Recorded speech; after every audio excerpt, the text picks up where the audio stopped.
Hello there, Ray here, and today guys I will be showing this amazing copper mob farm.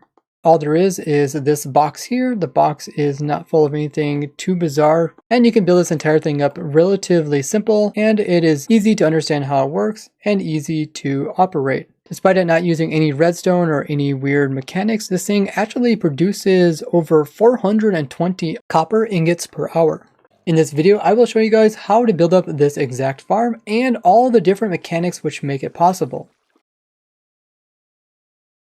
Now the goal of this farm is to get lots of copper ingots, which you can craft up into copper blocks, which are then used to get all the other copper variations. There's so much unique blocks that come from this one item. You definitely need a way to get a lot of it, especially if you're a builder, because a lot of these colors are very unique. Now typically the way you would get copper is by finding them throughout the world and then mining them up with fortune, from which you get this raw copper. Then you would smelt that down into ingots to get your copper blocks. Now, copper is pretty abundant in the world. There's even veins in 1.18, which makes it easier to find in large amounts. But if you want a long-term solution, you definitely don't want to depend on constantly having to mine. Now in 1.17, they changed something to do with drowns, and that is they used to drop gold ingots, but now they will drop copper ingots. And this is how it's possible to make a copper farm. Now in 1.17.1 and above, there is a 17% chance that you will get a copper from these guys when killing them if you use a looting 3 sword. This means about 1 in 6 that you kill will actually drop the ingot.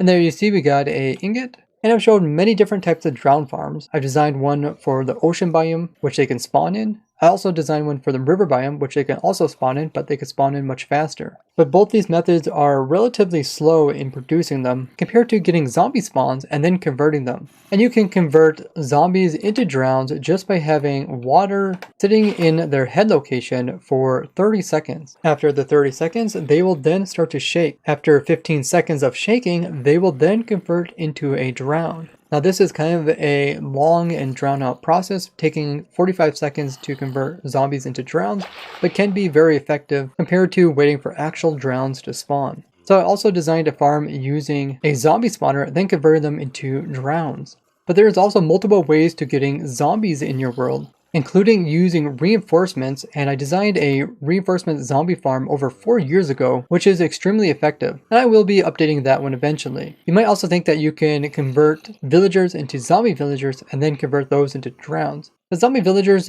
don't convert, no matter how long they sit underneath water. Now another way you can get zombies is by drowning husks, except when husks drown, they will first convert into normal zombies, taking the same steps as if they were converting into a drowned. But you see he switches directly to a zombie. Then another 30 seconds in the water and another 5 seconds of shaking, he'll convert into a drowned. And that's how you can get drowns out of husks. Another way zombies come into the world is through sieges. These happen at midnight, so they're not very useful.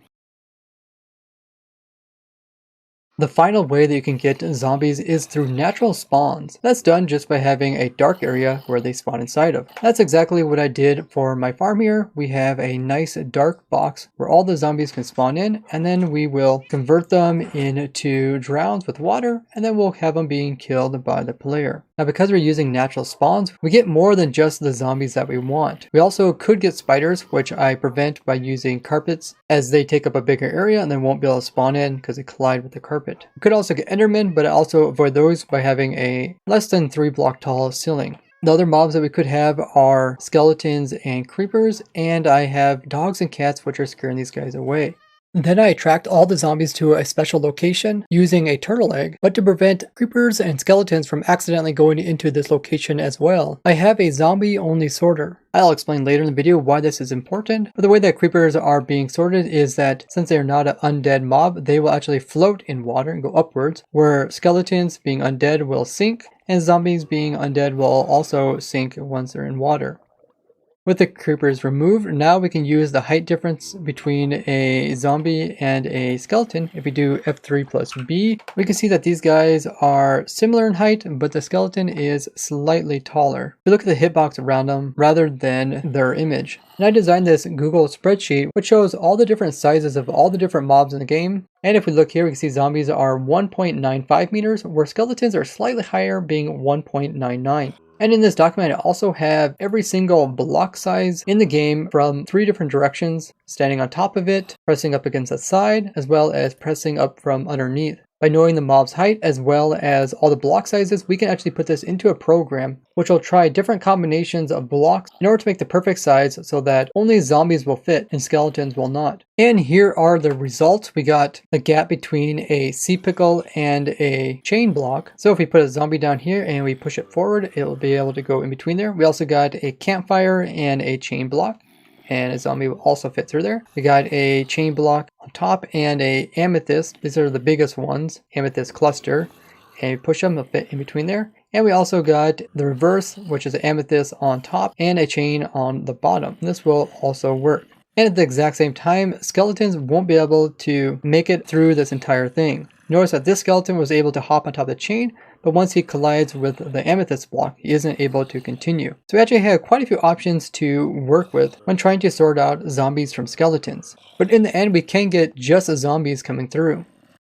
So now that you understand the importance of having a copper farm and the different ways to get copper, I'm going to now explain who inspired me to make this farm.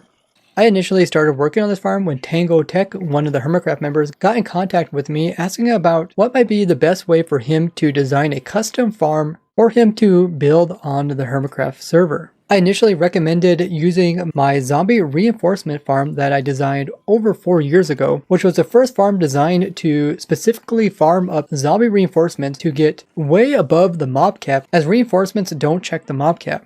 And the second option I suggested was to have zombies sent over into the end dimension, then converted there and killed over there. But he explained to me that he wanted one that didn't use portals and would have the entire system being used by one player. That means one player is AFKing it as well as also killing them. So multiple dimensions was out of the question, as if mobs end up in different dimensions without players nearby, they will immediately despawn when other players are in the same dimension but farther away. He also said that he wanted his farm to be a mob-based farm, meaning that the zombies would naturally spawn in and then get converted and then turn into drowns. We discussed a lot of pros and cons of using different ways to get drowns in the game. So with those current requirements, I went ahead and started designing up this farm. And Tango later decided to use a mob farm with the combination of zombie reinforcements. TangoTech's custom farm that he designed turned out really good. If you guys don't know who TangoTech is, make sure to check out his channel, which I'll link down below, and the video that he did on his copper farm. He's really smart about the game, but he also makes the game very enjoyable and entertaining to watch. So make sure you guys are subscribed to him.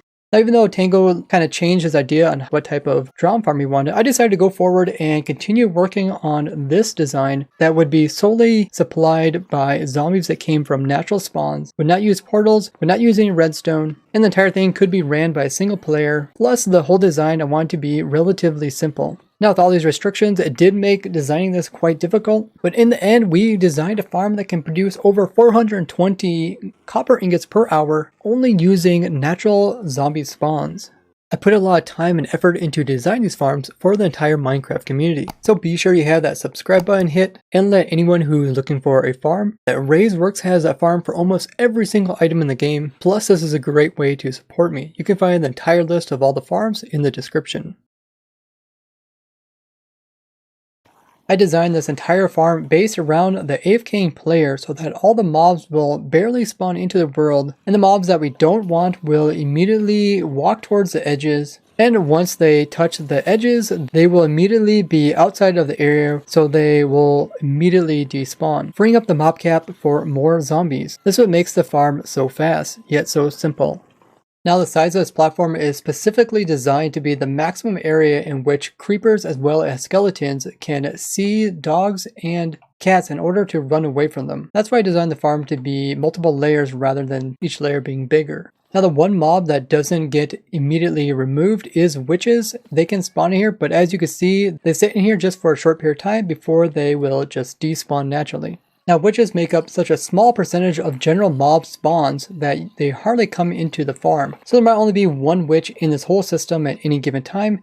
And because this is only just one of the 70 mobs that are part of the mob cap, it's not worth trying to put in another system to remove them. This keeps the farm relatively simple because we don't have to worry about them and they just despawn. Zombies, on the other hand, won't despawn naturally because there's a bit of a grace period, and by that time they get moved close enough to the player so they can't despawn. You can see how the zombies will walk their way into the system, They will bump up against the chain, they will slowly float down in the water then pulls them inwards between the chain and the campfire, in which they fit, and they get sorted away from the skeletons and creepers, which could sometimes walk inside of here. Initially, I wanted the zombies to go in a collection system in the center, that way we wouldn't have to worry about creepers or skeletons going into the center because they're always running away. But this wasn't really feasible as it just took up too many of the spawning spaces on the floor.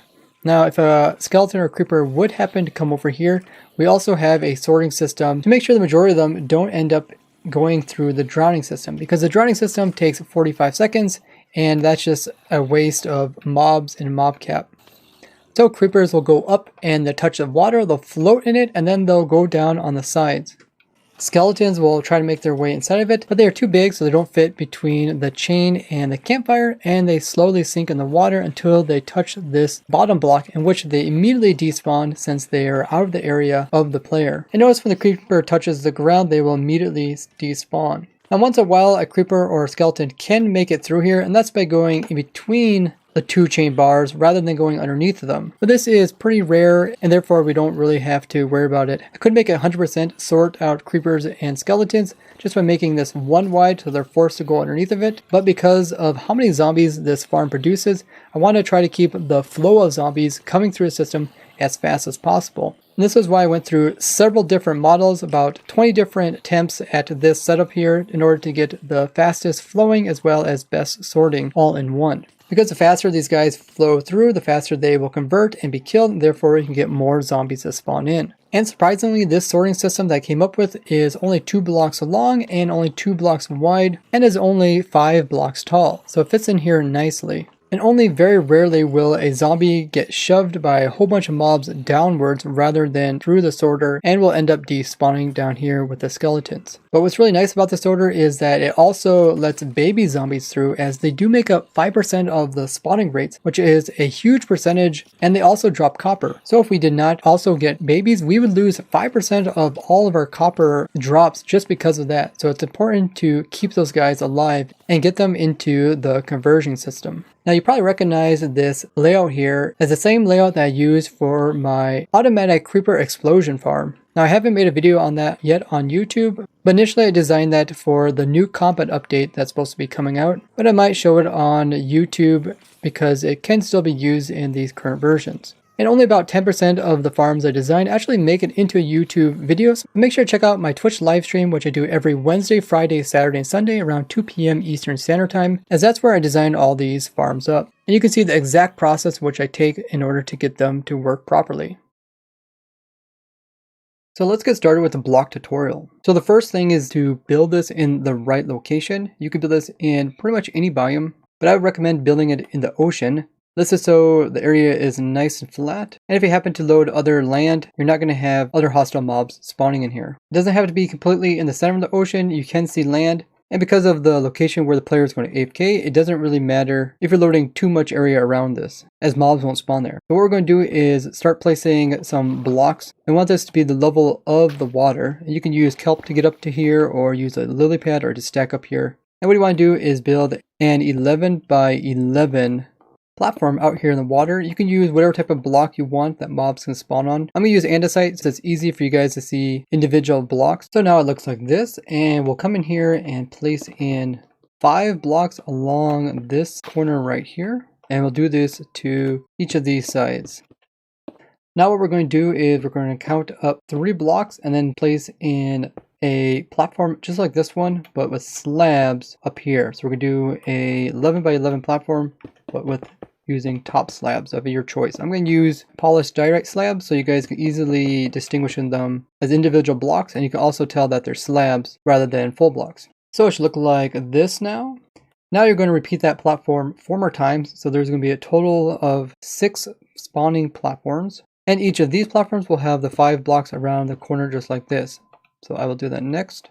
So now it looks like this. Now we can come in and we can remove these. This was just to scaffold up to the next layers. And also we can remove these 3 blocks in each of these corners. And that's for each layer. So all layers can have these removed.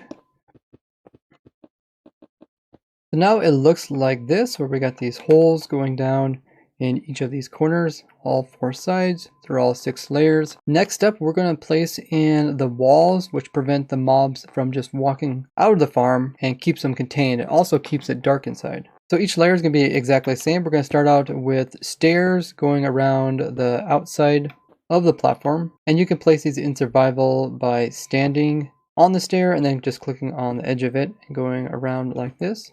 So this is what the first layer looks like. You can see how it goes on the outside and not on top of any of these blocks. And then what we're going to do is on top of this, we're going to do 2 high of just normal blocks all the way around the outside of it. And directly above the stairs. Now we'll do this for each of the 6 layers. So the bottom one is going to be stairs pointing outwards. And then on top of that, we're going to have 2 layers of normal blocks. And I'm going to do that for each of these layers. So now it looks like this. We got 6 layers which are encompassed by this wall, and each layer is exactly the same. The reason why we have 6 spawning platforms is to get to the closest possible amount of mobs that could spawn at any given time in the game. Now what you want to do is find the very center of this platform, which is right here, and then just break down all the blocks until you get to the bottom layer. This should prevent mobs from spawning down here as long as it's daytime outside. Now we're going to place in trapdoors. So this trapdoor gets placed in just like this, and you can just stand on it and stack upwards. And you'll do this until you get to the top. So here's the top layer, and you can go ahead and open all these.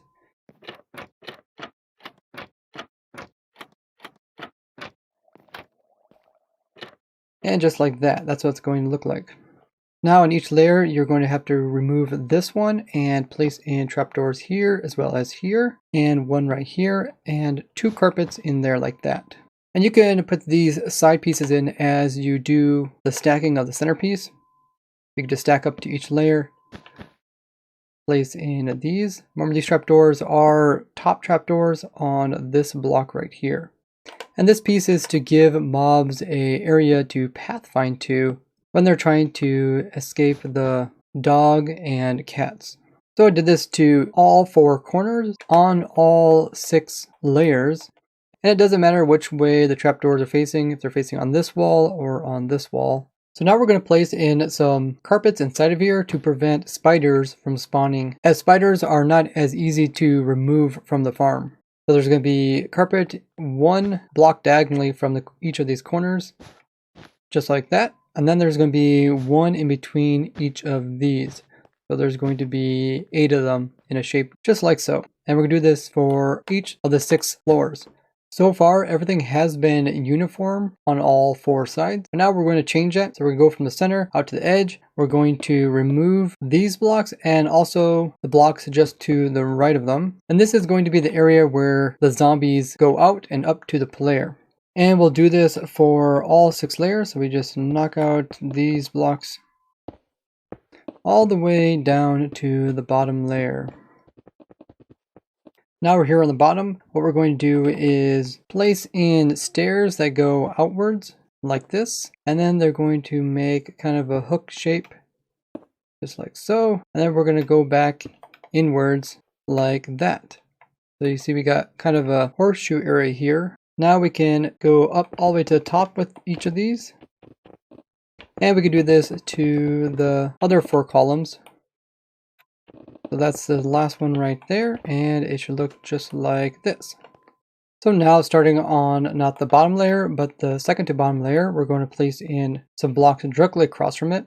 And we're going to place in trapdoors so that when they open, they will be on that side over there. Top of these blocks, we're going to place in some carpets. And then we're going to take these trapdoors and we're going to replicate them going upwards. So we're just going to jump and stack like this. And then when we get to the next layer, we're going to place in those blocks directly across, same height as these with the carpets on top of them. And we're going to continue this process of placing in the trapdoors and then placing in the blocks and carpets on each of these layers here.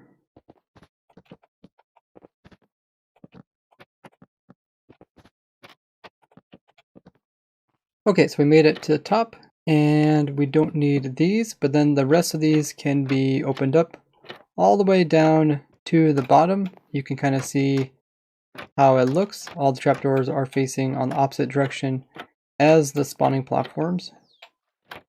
And this will give a location for the zombies to think they can walk over there, as they think they can walk to the trapdoors, but instead they can't and they will fall down this hole. So we can get all zombies from the top layer all the way down to the bottom layer. So now we're here on the bottom layer. Here's our area for the zombies. We can knock out these 4 blocks here. And now we're going to work on probably the most complicated part of this farm, but it doesn't involve any redstone. So we're placing in some walls like this. Then we're going to place in some trapdoors on the back sides of these. When we open them up, it's going to connect the walls to them. Then we're going to place in some solid blocks on the opposite side of those. Then we're going to place in some more blocks here. And we're going to place in some walls. And then we're going to place in some more blocks. And then we're going to take this out all the way to here, like this. Now we're going to come in and place in solid blocks on the sides of this, as well as the sides of this. And then we're going to place blocks underneath of them. So starting from the wall all the way to this wall. And this side too, wall all the way to this wall. Now we're going to continue these stairs on either side all the way around this entire piece that's sticking out. So now it looks like this.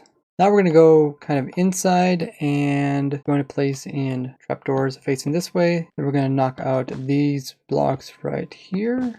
Then we're going to place in gates that are open just in front of the trapdoors. Then we're going to place in campfires in front of those, and we're going to extinguish them using a shovel and right clicking. Then in front of the campfires, we're going to place in water sources here and here. Then we're going to place soul sand in front of where the water ends. Then on the opposite side of the soul sand, we're going to place in walls here. Then we're going to waterlog this wall. And then in front of that one, we're going to place in 1 turtle egg, just like that. Now we go back into the inside, we can open up these trapdoors, and then we can place in gates that are open right here. Then we go forward and place in a layer of blocks around the outside wall here. And now we go back inside, and right above this water here, we place in gates that are open. And then we place in another source of water up against this gate here and here. So the water starts right in front of these gates. There's a source, then there's flowing water, and then it touches these gates. In front of these gates, we have some more gates which are open. And then in front of those, we have water sources right above the soul sand right here. So now it should look like this so far. Now if we go back into the inside, on top of this water right here, we need to have some gates that are open. If you want to, you can use signs everywhere where we are using gates, or you can use banners, as they're a little bit easier to handle. I just use gates since they're not tile entities. And in front of these gates, we're going to crouch and place in 2 chains coming out of them. There's 1 block of air in front of those, and then over here on top of these gates, we're going to have another set of gates which are open. Now we can come in and increase the wall by 1 as well, all the way around the entire thing. And we put in some scaffolding blocks in front of those gates and trapdoors on this side, opened like this. Then we can remove these blocks and place in water sources in those 2 locations. Now we can go back into the inside here, and on either side of these gates, we can punch out this block and this block, this block and this block. And we can place a trapdoor on the bottom side of that. And then if we go over on top of each of these trapdoors, we can place in a gate that's above it and off to the side. So 1 goes there, and here we'll have to remove these blocks, and 1 goes right there. Now we're going to place in a stair right here, just on the left hand side of this little hole right here. And we'll do the same thing to this side, except we'll be on the right hand side. We'll place a stair in there. And then we'll come in and shift click some water on top of that gate as well as this gate. So now it's a little confusing, but we got water right here, and the water is flowing over top of this trapdoor, and anything that's inside of it's going to be end up dropped off over here, and it's going to fall down here. And this is the device in order to sort away creepers. Now what we need to do here is we just need to make sure this little area where the creeper falls down is completely encased so no light can get through it. We're going to place in a stair here, and we're going to take this stair all the way up to the top. And we're also going to place one up above it. Then we're going to place a slab on top of that, and we don't want any spot for light to get through. So we're going to remove this stair and turn it that direction. And down here, we're also going to remove this stair and turn it this direction. And we're also going to turn this stair like that. So now if we go in the inside of this, it should be an area where no light really can seep in from the outside. The only spot it comes in is directly where we have water right here. So for this, what we're going to do is we're going to extend this tunnel downwards like this, and then we're going to cap it off by placing a block. So essentially what we made is a little tunnel. The creepers will go up here, they'll go up into this water, they'll go over, downwards, and once they touch this, they'll be low enough so they despawn. And no light can escape back into the farm, back through this hole here. Now we're going to do a similar thing to the opposite side. We'll go ahead and remove these blocks here, and we'll put in stairs going up this whole side, put our slab over there.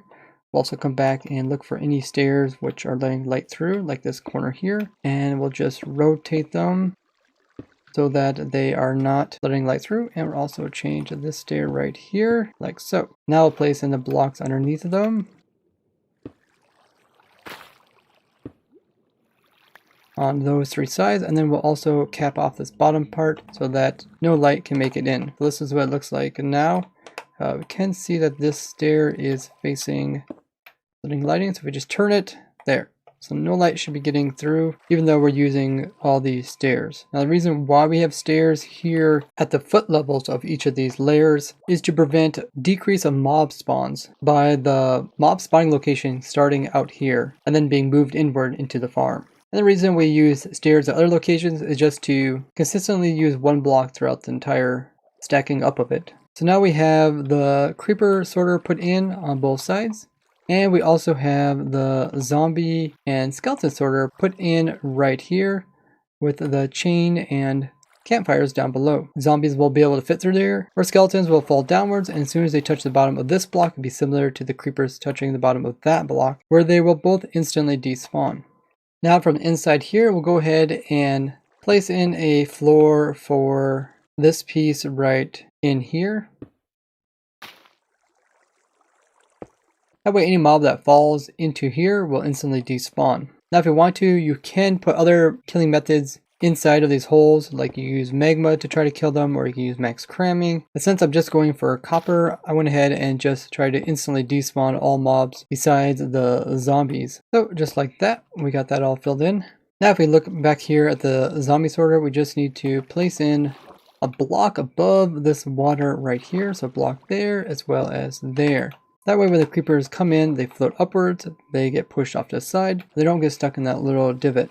So if you got that finished, you completed the hardest part of it. Now next we'll work on the device which sends all the zombies up to the player to be killed. It mostly just consists of a bubble elevator. So what you need to do is place in stairs like that, and then place in some stairs going the opposite direction like this. Then we're going to place in blocks here and here.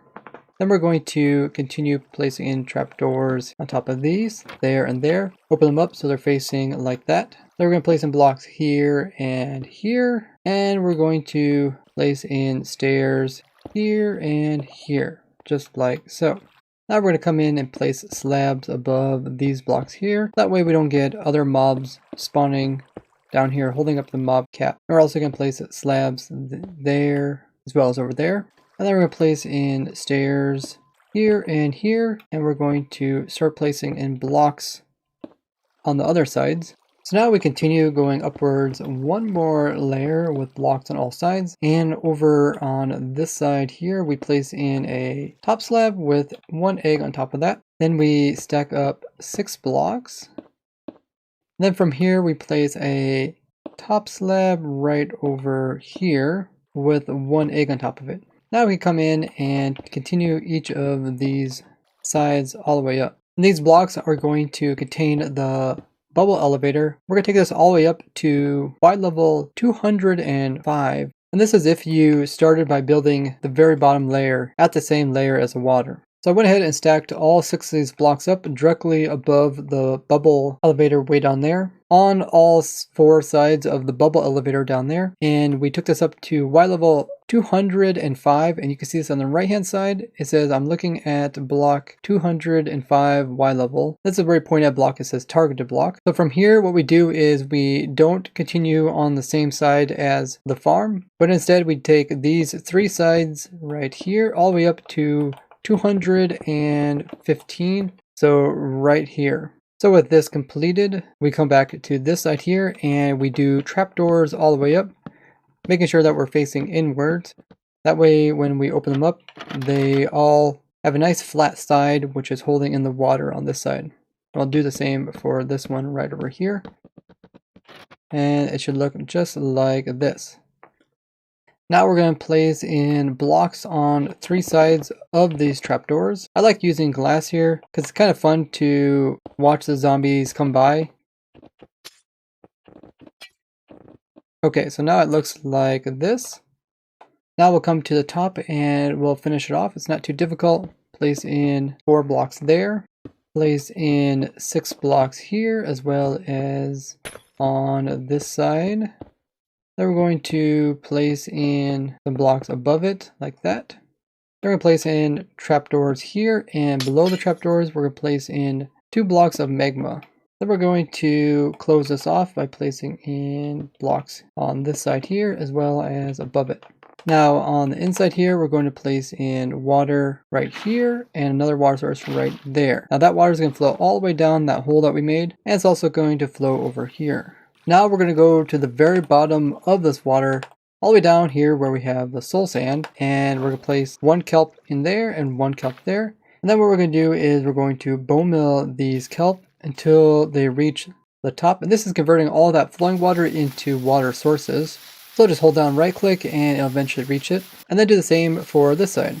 Okay, so now that they're completely grown, you can go ahead and break it, and there'll be sources and turn it into a bubble column, and it'll actually shoot you all the way up to the very top of it.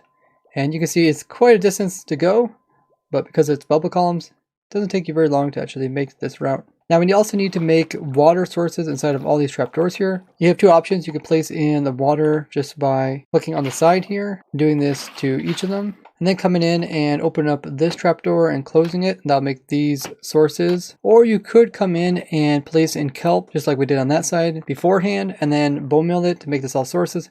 Then come in and place in the trapdoors. Okay, so all the trapdoors are waterlogged now, and this water is still flowing over here. There's no water sources right here at my head level. The bubble columns, which are used to move the mobs to the top, are also used to convert the zombies into the drowns. So we don't waste any time in moving them. And the water in the trapdoors has also helped finish converting them, as well as slow them down so that they completely convert by the time they get to the player. Now what we're going to do is we're going to grab 2 signs, and we're going to place a sign here and here. This is to kill the bubble columns, so they only go up to this level here, and this as well as this is just going to be water that is pushing mobs to the side. That way the zombies slowly move up and over and down this hole, and they don't get shoved way over here in this corner and are able to get some more air. Because if they get air, then they won't convert into drowns. So now we're going to come down from the top. So we're looking at wide level 189. You can see this in the targeted block right hand side. It's the second digit over, or the middle one. And we're going to place in blocks like this coming off of that. Then we're going to place in a chest on this side here. And we're going to place in hoppers there and there, as well as one right here. We're going to place carpet on top of those. Then we're going to place glass on these sides here, and we're going to take this glass up 10 blocks. 3, 4, 5, 6, 7, 8, 9, 10. And we'll do this to the other 2 sides. Then we're going to place in an open gate right here. Then we're going to place in 3 blocks of glass on the 3 sides again. Then we're going to place in open gates right here and here, just above this and below that. Then we're going to place in blocks like this, as well as on this side and on this side. Now on the inside, we're going to place in a water source on this ledge here, and it's going to flow down that hole right there. Then we're going to fill this hole, this block here, as well as this one here with water sources. Then we're going to continue this ledge here up 2 blocks on all 3 sides. Now we can go on the inside here where we have the water, and we can remove this glass and this glass and this one and this one. So the water is on this side, and then it pushes the mobs over to here. We're also going to place in some gates that are open right there and right there. So this is what it looks like now. Next, you place in a slab above the player. That way, when the player is AFKing here, we don't have phantoms that will spawn because there's a solid block above the player. So now you are done with the majority of the top piece here. So the last part to do with this farm is to place in the cat as well as the dog in order to scare away creepers and skeletons. So first I'll show you guys how to actually get cats and dogs over to where the player is quite easily. You can go ahead and find them in your world and tame them. So I'll show you a trick so you can easily move a dog infinite amount of distance in the overworld. What you do is you set up my curved rail trick like this. Make sure your dog is standing, then pick it up in a minecart. Then build this setup here. We have activator rail, a redstone torch, and we have a pressure plate. And then we'll throw an item on here. What we do is push the dog over top of the activator rail. There he goes. And make sure you don't pick up that item over there. Now after 5 minutes, the item will despawn and then the dog will teleport to me. You go anywhere in your world and that is in loaded chunks. So like if you build that in spawn chunks, then the dog will be able to teleport to you. So I'll go ahead and stand right here and then I'll just kill the item so you can see it happening. Kill the item and you see the dog teleport to me, and this works for infinite amount of distance as long as it's in the same dimension as the setup you have. A pretty cool way to move dogs. It also work for other pets like cats. So this is how you can get the initial 2 dogs over here or the 2 cats over here, and then you can breed them up to get a total of 6 dogs, and you need 6 cats. So now it's time to place in the dog as well as the cat. The dog's going to be used to scare away the skeletons and the cat's going to be used to scare away the creepers. So they're going to be placed here in the center, and we're going to first start out by placing the stone cutter 1 block lower, and underneath of that we're placing in a piston. Then around this entire thing we're placing trap doors that are going to be facing inwards and also opened up like that. We're also going to have a block here and a lever here, and then we'll place our last trap door by shift clicking it there. That's exactly how you want to have it. We're going to drop the cats and dogs in from the very top, and I just made a small setup here. I went up 3 blocks and I have 2 sticky pistons. These are trapdoors flicked inwards. And this is where you want to have all your dogs and cats. So if you have like another portal and bring them from another portal up here, another portal up here, so they end up on a platform up here, then you can move in position as you need them. And remember, you can use the curved rail trick to capture the cats. So the first thing you do is set one of your dogs down, and then you're going to push him over into where this trapdoor is right here. And you want to push him so he's kind of in that corner right there. And then what we'll do is we'll use these trapdoors to align them. So we're first going to align them side to side this direction. So now he's perfectly in the center. And then we'll retract that one. And now we'll push him with this one. Now he is perfectly aligned the other direction, meaning that he is exactly in the center of that block. Now before you drop him, make sure that there is a slime block down here for him to land on. So let's place it right there. And now when he drops, he won't take any damage. We can just open up this trapdoor. He's going to fall down there. He does a little bit of bouncing. Now we can go down and remove that slime block. Now he's perfectly in there. Make sure not to bump him. Next up, we'll put in the cat in the minecart. And then once your cat's in minecart, so when getting the cat into the location, it's not as simple as just pushing him in the corner and dropping him down. It needs to be completely centered. So what we're going to do is first we're going to place in a rail facing this direction. Then we're going to push the cat up onto it. And because the minecart itself is not quite a full block, if you don't use a rail to center the cat, then it can be slightly off to the side, which will cause problems. And then what we're going to do is we're going to break that rail. Now the cat might seem like he's in the center of the block, but if I go ahead and spectate him and you look at F3 where it says X, Y, Z, the Z is 0.51, meaning that he's not quite in the center because 0.5 is in the center. So what we're going to do is we're going to remove that rail underneath of him, and then we're going to place in a rail the opposite direction by clicking up against that block. Now that's going to center him the other direction. Now if we spectate him, we'll see that he is 0.5 and 0.5 for his coordinates. That's exactly where he will be. Then we'll remove the rail, and now we can finally drop him down on top of the dog down here. So we'll just remove this block, and he'll fall all the way down, and he won't take any damage because cats don't take fall damage. So now it looks like this, dog on bottom and the cat up here. So now that the cat is centered and the dog is centered, we can go ahead and power this piston that's down here. So it pushes the stone cutter and pushes the dog up to the same level as the cat. I'm not going to use a lever there because that messes with the trapdoor. So I'm just going to power directly with a block. And now you can see the cat and dog are in the exact same block. Now before you do that, you should probably put in this slab right above it like this. But if done correctly, the dog and the cat should stay centered. If you do it wrong, then the cat's going to push the dog into the corner.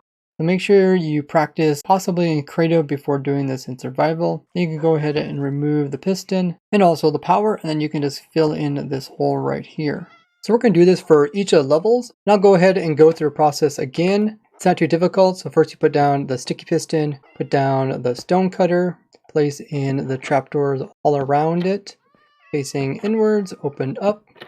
Make sure to place in your slime block for the dog to fall onto it. Then come up to the top here and place in a temporary block right here. Then place down your dog in the corner. Make sure it's tame and sitting, and then you can line it in both directions, like so. Then remove the temporary block and have the dog fall down onto the slime.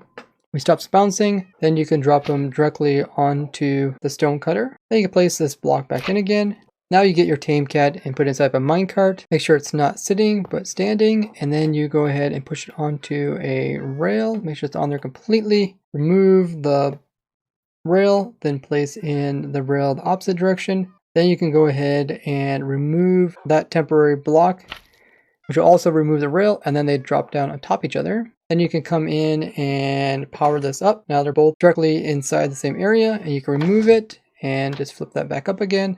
And you can remove that, place in slabs there and there, and also place in the slab above their head. And then you do this for each of the layers, which I already went ahead and did. And then you can remember to take out any of the pistons, place in the slabs. Most important thing is to make sure that the dog and the cat are directly in the center. If you do it incorrectly, the dog will get pushed off to the edge. So this could be one of the hardest parts of setting up the farm. So with all these mobs in place, you can go ahead and remove your little setup that you had up in the air.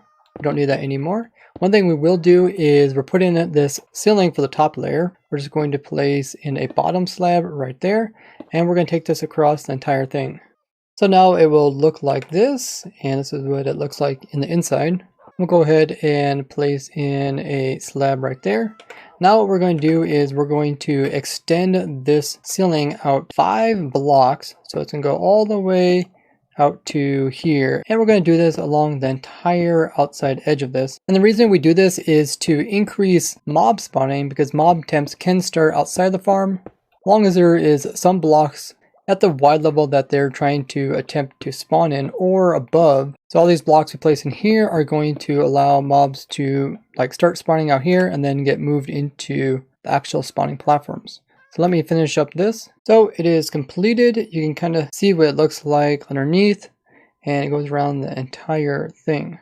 And then underneath the ceiling, you want to fill the entire thing in with top slabs. That way you don't get endermen spawning in here. So now it should look like this.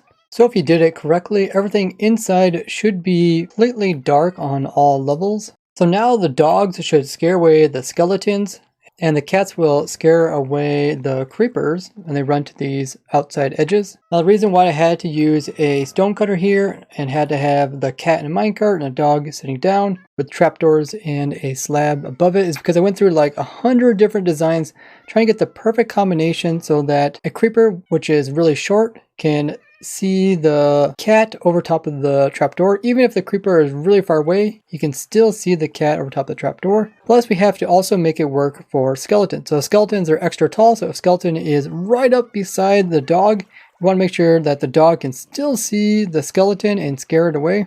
And we need to make sure that the dog doesn't attack the skeleton. That's why he's sitting rather than being in a minecart. Because once he goes in a minecart, he'll automatically stand up and then he'll attack it and take damage. But we also have to make sure that zombies and other mobs didn't try to pathfind directly through this little module to get to the other side. So zombies will see the eggs on the other side and they will slowly make their way around these trapdoors. They do get kind of a little bit messed up because they think this is a block, so they kind of try to jump on it, but that's fine.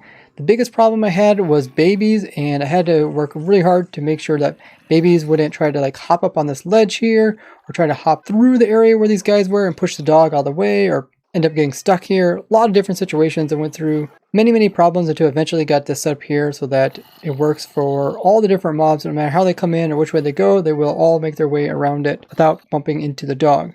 Now, if you did everything correctly, the farm should be ready to use. So all you have to do is AFK at the top here, right beside this hopper. So the ledge is quite small. This is just to minimize the amount of blocks that are up here. Therefore, you have less effect on the spawn rates down below. This is also why you try to place nothing above the farm. So it's a pretty minimal AFK spot, but if you want to, you can place in more blocks, and it may just have a small effect on the rates. The location where the player AFKs is very precise, as this is used to cause the creepers and skeletons to immediately despawn when they fall down those holes. The player will be AFKing here, and to get copper you do need to kill them by player means, which means you're going to be using a netherite sword with sweeping edge 3, so you can also do damage to the nearby ones. Unbreaking so that it lasts longer, mending so it repairs itself, smite 5 so that it does more damage to undead mobs like drowns, and looting 3 to increase the rates of getting copper all the way up to 17%, meaning 1 in 6 drowns on average will drop a copper ingot.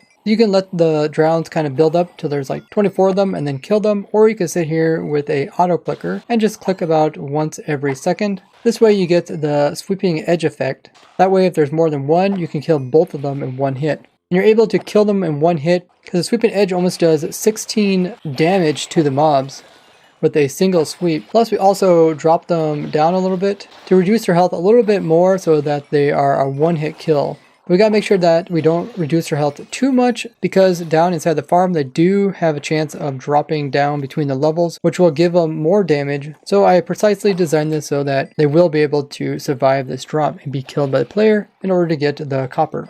You also get XPs off these guys, which is really nice. And of course, all their loot's being picked up by the hoppers and being placed down into these chests. You get a lot of rotten flesh because of the looting. There's the copper ingots. You also rarely will get a skeleton come through. And villager zombies don't actually convert into drowns when put through water. And they will rarely drop a iron ingot. So here's a villager zombie, and you can see they don't convert. And you rarely can get stuff like feathers and potatoes, carrots, or bows. And even pieces of armor which are enchanted, including a chance of getting diamond pieces. The carpet here is to prevent the XPs from falling into the hopper and getting stuck, and also allows the babies to see the player and walk towards it. Therefore, when you do the sweeping attack, you can also hit these guys, and they won't end up like in the corner, avoiding the main center where you should be aiming. Now, it may appear that some of the zombies take 2 hits, and this is because when they hit the ground, they take damage, and if you hit them exact same time or shortly afterwards, they can't take more damage until after the cooldown. Therefore, your swing actually does no damage.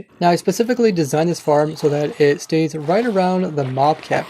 Notice that over on the left hand side, the fourth from the bottom, it has a M, and after the M will tell you how many hostile mobs there is currently counting to the mob cap. I try to keep this number close to 70, which is the maximum number that can spawn in at any given time for a single player. That's what makes the farm so efficient, is that we keep it so that there's always constantly zombies spawning there, and I'm always constantly killing zombies up here, and always keeping the mob cap full, or as close as possible. Now, once in a while, you'll get a skeleton or a creeper which ends up on the very corner of one of these drop chutes. This is because he walks so far away from the dog or cat, he doesn't think he needs to walk any further. And sometimes they end up on the edge of a block, so they really don't think they can pathfind somewhere else. But as you can see, those guys easily get pushed back into this drop chute by other mobs that come into it. Now, baby zombies can technically fall in these gaps that the walls produce, but it's extremely unlikely to occur. At the very top here, baby zombies could accidentally get pushed on top of these trapdoors if there is a lot of zombies coming through the system.